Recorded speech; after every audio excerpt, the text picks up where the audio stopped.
ایمن وقار novels مانند مہااس اس قلم ایمن وقار قسط number 3 don't copy without my permission. جانان اور ہانیہ خوشی خوشی اپنی کلاس میں انٹر ہو رہی تھیں کہ پیچھے سے کسی نے جانان کو زور سے دھکا دیا۔ جانان اس وقت سنبھل نہ پائی اور سامنے کھڑے ہوئے شخص کی پشت سے ٹکرائی تھی۔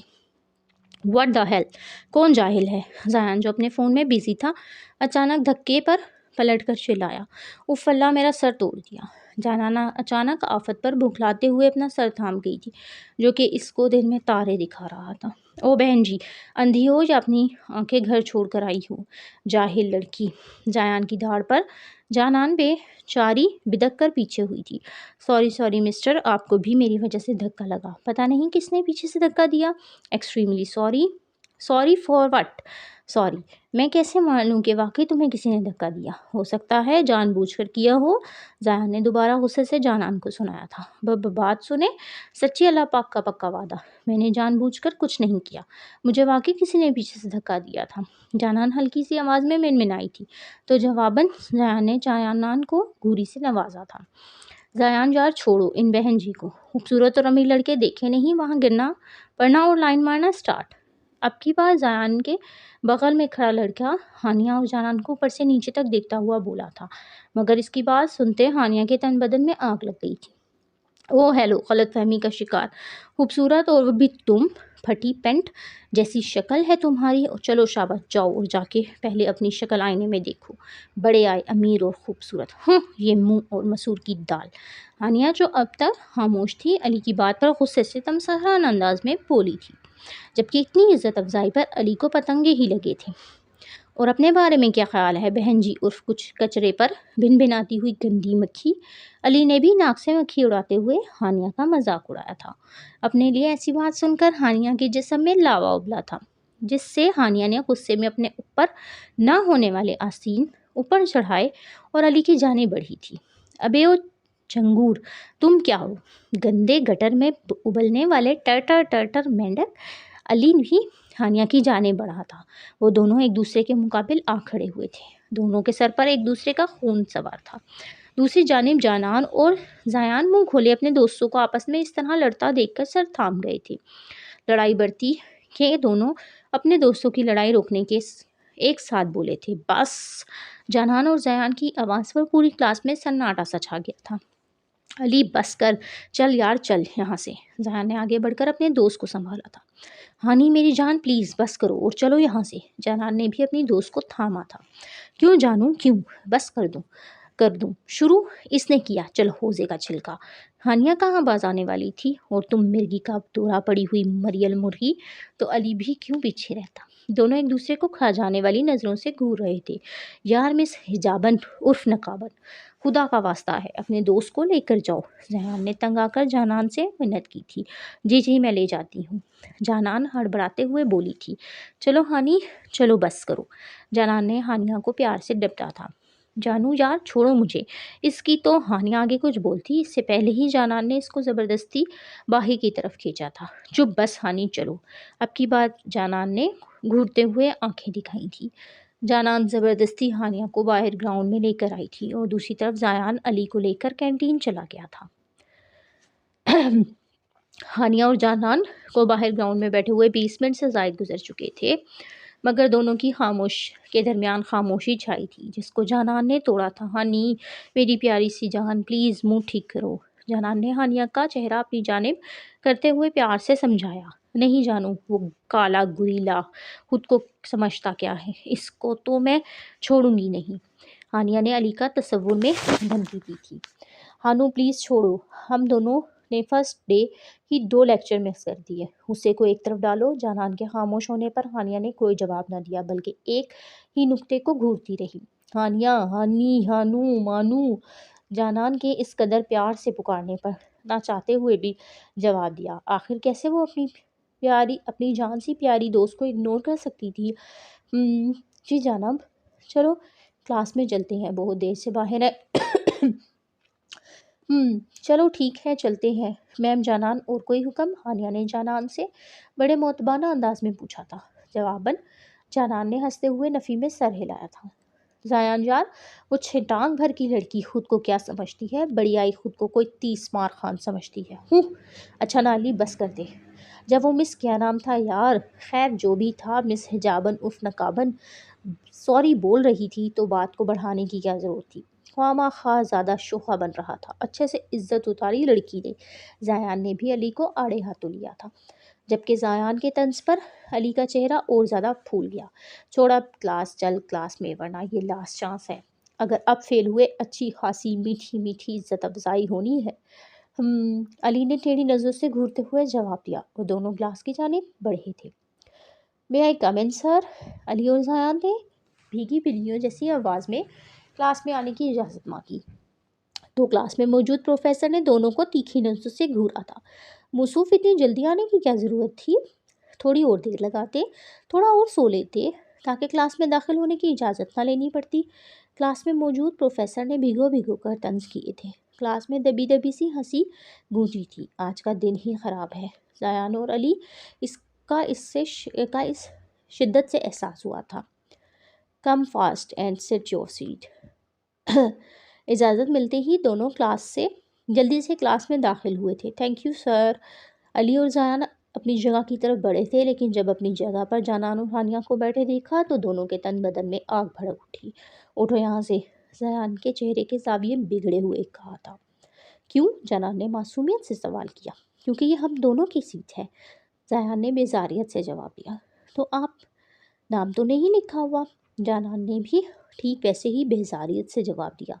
تو زایان نے خون خوار نظروں سے گھورتا اور ضبط کرتا علی کو لیتا دوسری ٹیبل کی طرف بڑھ گیا. مگر ہانیہ کہاں باز آنے والی تھی؟ اس نے بھی جلے پر نمک ڈالنا لازمی سمجھا تھا. علی کو دیکھ کر آئی برو کے افسوسناک زاویے بناتے ہوئے ساتھ میں آنکھ دبائی تھی. دوسری جانب علی نے غصے سے مٹھیاں بھینچ لی تھی، لیکن فی الوقت خاموشی کا مظاہرہ کیا تھا. ڈیئر اسٹوڈنٹ، آپ سب مجھے اپنا انٹرویو کرواؤ گے؟ سب سے پہلے میں کروا دیتا ہوں.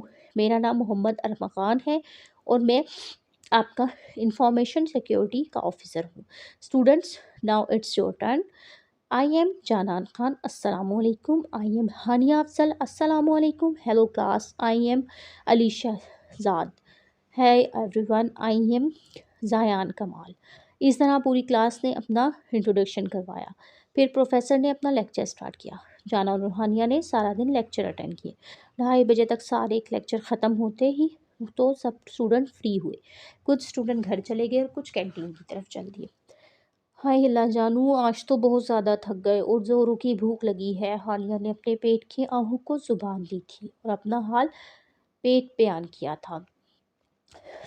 ہانو ابھی گھر چلتے ہیں، ڈرائیور انکل آتے ہی ہوں گے. ہانیہ نے مسکینوں جیسی شکل بناتے ہوئے جانان کی طرف دیکھا تھا. اس کا مطلب ہم یہاں سے کچھ نہیں کھا سکتے؟ بالکل، ہم دونوں ایسے ہی سب کے سامنے نقاب نہیں اتار سکتے. جانان کی بات سنتے ہانیہ کی رونی صورت ہوئی تھی، مگر گہری سانس بھر کے رہ گئی تھی. اچھا جانو، گھر کے لیے پیک تو کروا سکتے ہیں. ہانیہ نے ایک بار پھر کوشش کی تھی. نہیں.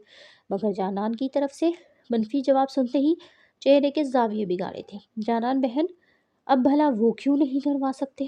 کیونکہ ہانی، جو گھر میں کھانا بنا ہوگا تمہارے لیے وہ ضائع ہو جائے گا، اور کھانا ضائع کرنا بہت زیادہ گناہ ہے. اس لیے تو ہانیہ نے سمجھنے والے انداز میں سر ہلایا تھا.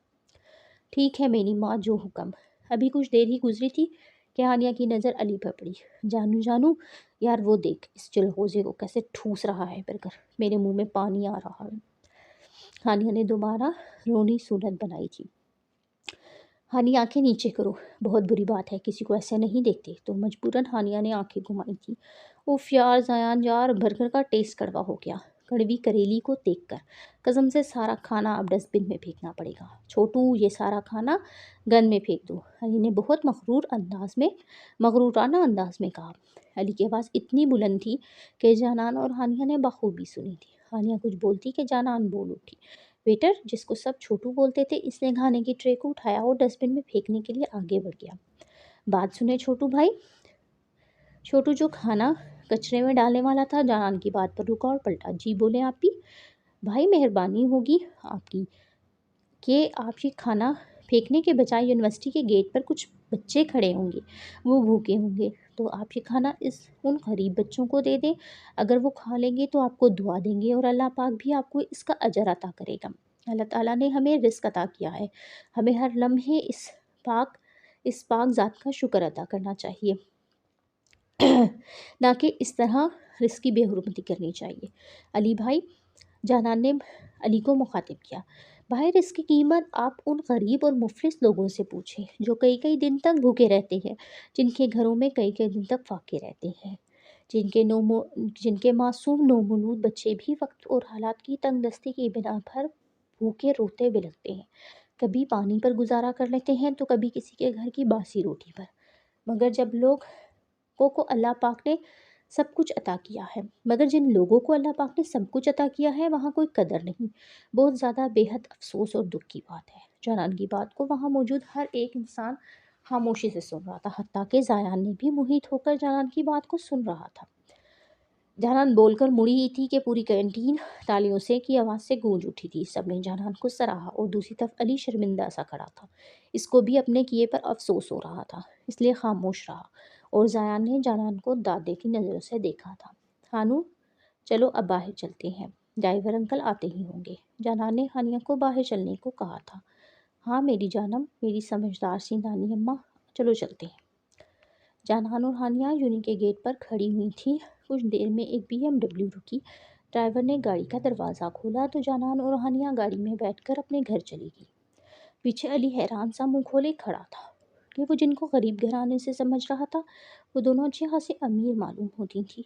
منہ بند کر لے کمینے، کیوں آج جتنی عزت ہوئی ہے کافی ہے، اب تیری منہ میں مکھی جاتے نہیں دیکھ سکتا۔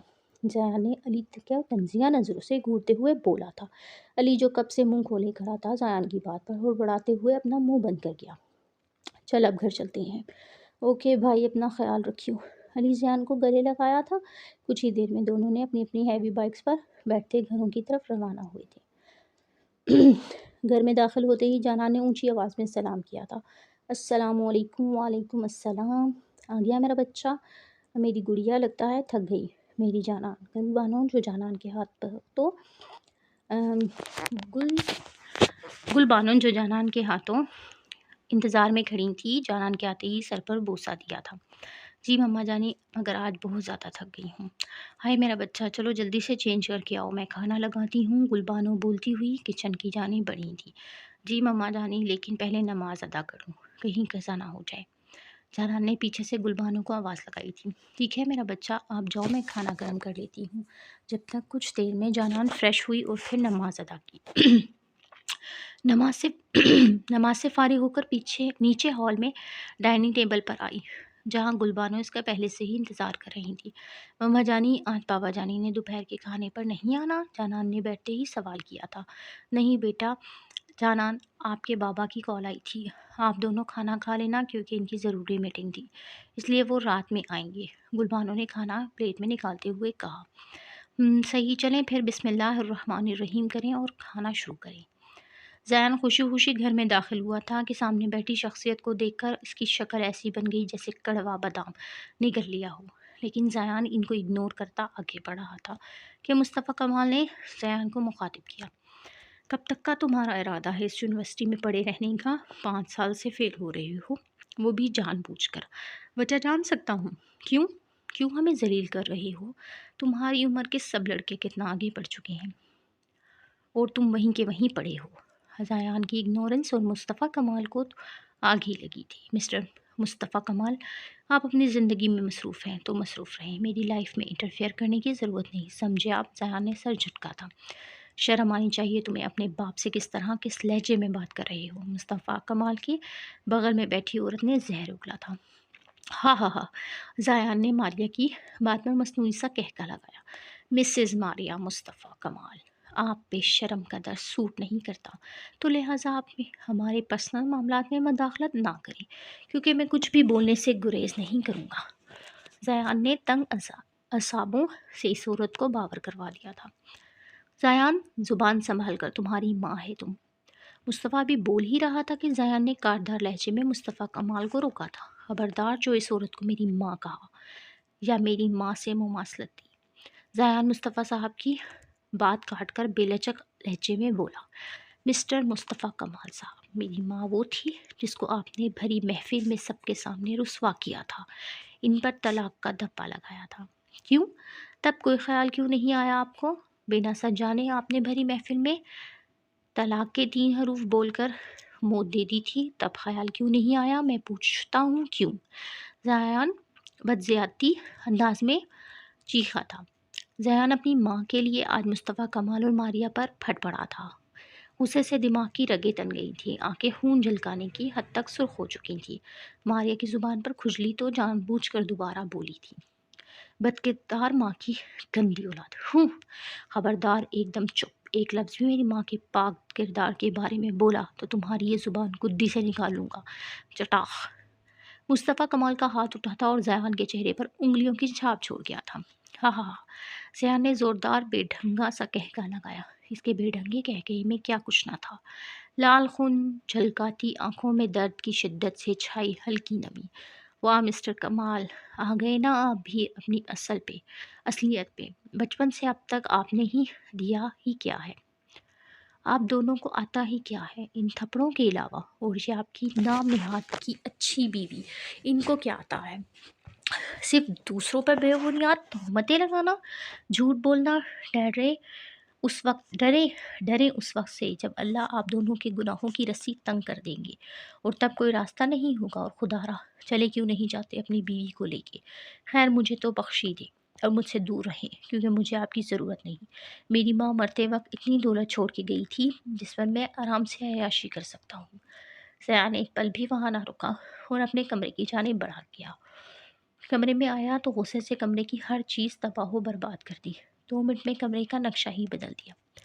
کیوں میرے ساتھ ہی کیوں؟ مما آپ بھی چلی گئی مجھے تنہا چھوڑ کر، یہ بھی نہیں سوچا کہ آپ کے بنا میرا کیا ہوگا؟ یہاں دنیا میں سب انسانوں کے بس میں چھپے بھیڑیے ہیں۔ میں نفرت کرتا ہوں مسٹر مصطفیٰ کمال آپ سے، اور ہمیشہ کرتا رہوں گا۔ زیان بیڈ کے قریب زمین پہ ڈھیسا گیا۔ 2 آنسو ٹوٹ کر زمین پر گرتے ہوئے بے مون ہوئے تھے۔ جاری ہے، اس کے ساتھ ہی اجازت چاہوں گی، پھر ملتے ہیں، دعاؤں میں یاد رکھیے گا ماہنور علی کو۔